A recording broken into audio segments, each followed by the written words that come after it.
Bonjour à tous, bonjour à toutes. Alors aujourd'hui, j'aimerais vous faire découvrir les vers dorés de Pythagore.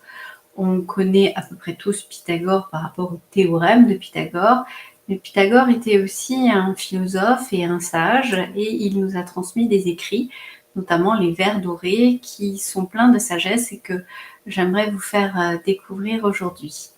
Alors, j'ai prévu pour ça évidemment le texte, puisque je ne vais pas l'improviser, puisque je vous le lis. Donc le voici. Aux dieux, suivant les lois, rends de justes hommages. Respecte le serment, les héros et les sages. Honore tes parents, tes rois, tes bienfaiteurs. Choisis pour tes amis les hommes les meilleurs. Sois obligeant et doux, sois facile en affaires. Ne hais pas ton ami pour des fautes légères. Sers de tout ton pouvoir la cause du bon droit. Qui fait tout ce qu'il peut, fait toujours ce qu'il doit. Mais sache réprimer comme un maître sévère l'appétit, le sommeil, Vénus et la colère.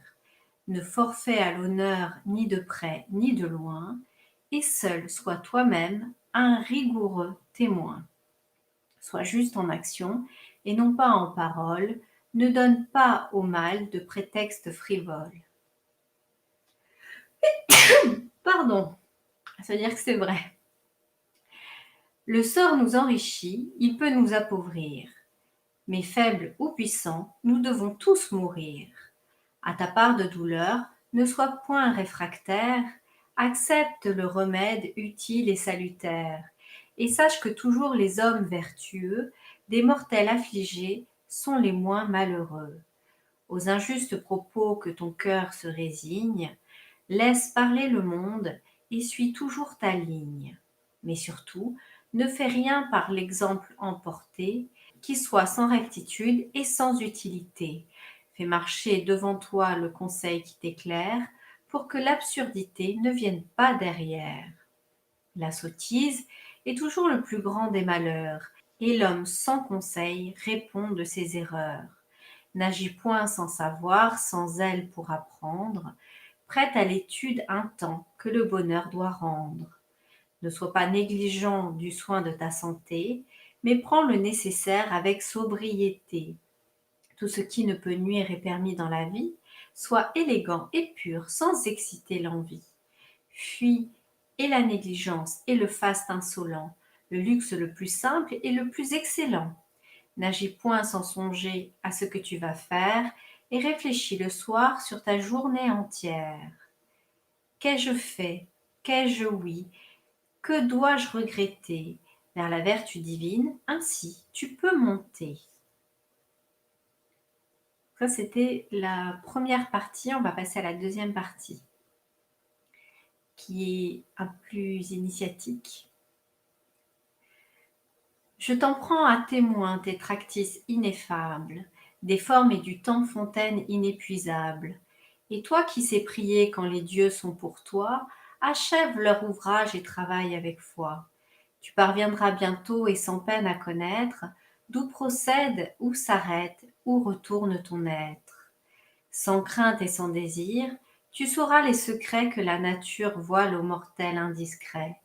Tu fouleras aux pieds cette faiblesse humaine qu'au hasard et sans but la fatalité mène. Tu sauras qui conduit l'avenir incertain et quel démon caché tient les fils du destin. Tu monteras alors sur le char de lumière, esprit victorieux et roi de la matière. Tu comprendras de Dieu le règne paternel et tu pourras t'asseoir dans un calme éternel. Voilà pour l'extrait sur les vers dorés de Pythagore. J'espère que ça vous a plu.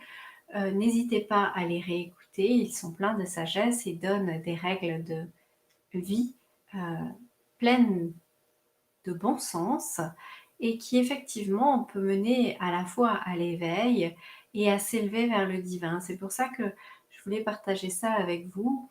Il y a ce sentiment qui me parcourt régulièrement, qui est celui de dire que de nos jours, on est toujours en train de faire croire qu'on découvre quelque chose d'extraordinaire, alors que ces choses extraordinaires ont déjà été découvertes avant nous et que malheureusement, on les perd au fil du quotidien, au fil des transmissions.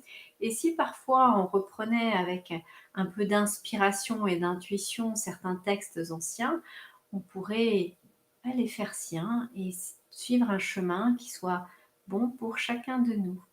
Voilà, merci de m'avoir écoutée et puis je vous dis à bientôt, peut-être pour une autre lecture, peut-être pour une conférence ou peut-être pour autre chose. Bye bye!